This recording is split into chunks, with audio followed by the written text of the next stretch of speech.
ایک یہ بھائی کہتے ہیں کہ ناجائز اور حرام میں کیا فرق ہے اور حرام کی کتنی اقسام ہیں؟ دیکھیں، ناجائز تو ایک سمجھ لیجئے ایک ایسا لفظ ہے جس کے تحت بہت ساری چیزیں آتی ہیں۔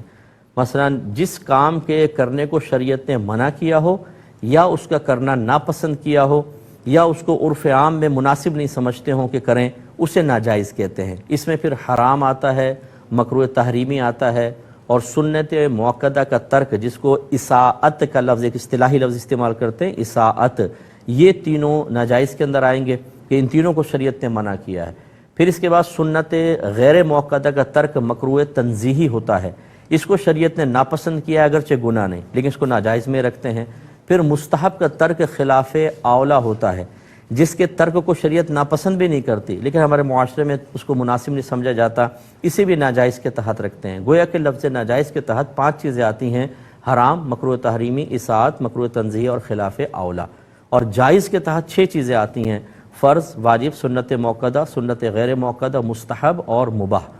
مباح کا مطلب نہ ثواب نہ گناہ، جیسے پین میں یہاں رکھ دوں، نہ ثواب ہے نہ گناہ ہے، یہ بھی جائز کے اس میں آتا ہے کیونکہ شریعت اس کو ناپسند نہیں کرتی ہے۔ تو یہ تو ناجائز اور حرام میں، یعنی ناجائز تو ایک ایسی چیز ہے جس میں عمومی طور پہ بہت ساری چیزیں داخل ہوتی ہیں، اور حرام خاص ہے کہ حرام اسے کہتے ہیں کہ جو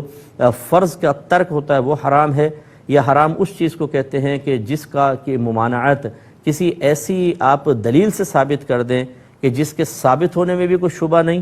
اور جس کے اپنے مفہوم پر رہنمائی کرنے میں بھی کوئی شبہ نہیں۔ یعنی قرآن کی جیسے آیت ہوتی ہے کہ اس کے اللہ سے اس کے ثابت ہونے میں کوئی شبہ نہیں، قرآن اللہ کا کلام ہے، اور اتنی واضح آیت کہ اس میں واضح طور پہ جیسے اللہ نے لحم خنزیر کو حرام قرار دیا تو بالکل واضح لکھا ہوا ہے، بہتے خون کو حرام قرار دیا۔ تو اس طرح کسی ایسی آیت جس میں مجتہد کو کوئی وضاحت کی حاجت نہ ہو، اس سے اگر کسی چیز کی حرمت ثابت ہوتی ہے اس کو حرام کہتے ہیں۔ اسی طرح ہر فرض کا ترک حرام ہے، نماز کا چھوڑنا حرام ہے۔ تو یوں دیکھیں، حرام خاص ہے اور ناجائز کا لفظ کافی چیزوں پہ بولا جاتا ہے، ان میں عموم و خصوص مطلق کی نسبت ہے، جس نے اگر منطق پڑھی ہو کہ ہر ناجائز حرام ہو ضروری نہیں، لیکن ہر حرام کا ناجائز ہونا ضروری ہوتا ہے۔ اس طرح آپ نے حرام کی اقسام پوچھی، تو حرام کی اقسام ایک تو اس اعتبار سے کہ وہ کس دلیل سے ثابت ہے۔ اگر دلیل قطعی سے ثابت ہے، جیسے قرآن عظیم سے بالکل صاف آیت سے ثابت ہے، تو اسے حرام قطعی کہتے ہیں۔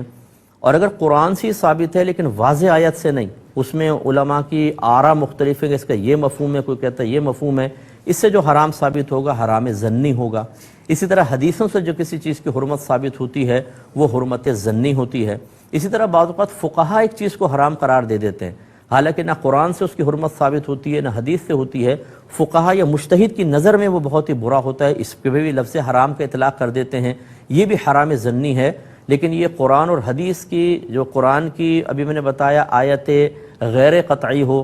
ظنی آیت ہو، اسی طرح حدیث ہے جس سے ظنی مفہوم حاصل ہوتا ہے، جو فقہا حرام قرار دیتے ہیں وہ ان سے بھی کم درجے کا ہوتا ہے۔ تو سب سے زیادہ جو سخت ہوتا ہے وہ حرام قطعی ہے، قرآن کی واضح آیت سے ثابت ہو کسی کی حرمت، جس میں فقہا یا مجتہدین کو اپنے رائے دینے کا کوئی ضرورت ہی نہ ہو، یہ سب سے خطرناک۔ اس کے بعد جو ہے قرآن کی ایسی آیت سے حرمت ثابت ہونا جس میں بعض کہتے ہیں نہیں یہ حرام نہیں ثابت ہو رہا، بعض کہتے ہیں یہ چیز حرام ثابت ہو رہی ہے، اختلاف آ جائے، اس سے جو حرام ثابت ہوتا ہے اور حدیث سے یہ حرام ظنی کہلاتا ہے، اس حرام قطعی کے مقابلے میں کم۔ اور تیسرا، جو فقہا کسی چیز کو حرام قرار دے دیتے ہیں، یہ اس سے بھی درجے میں کم ہوتا ہے۔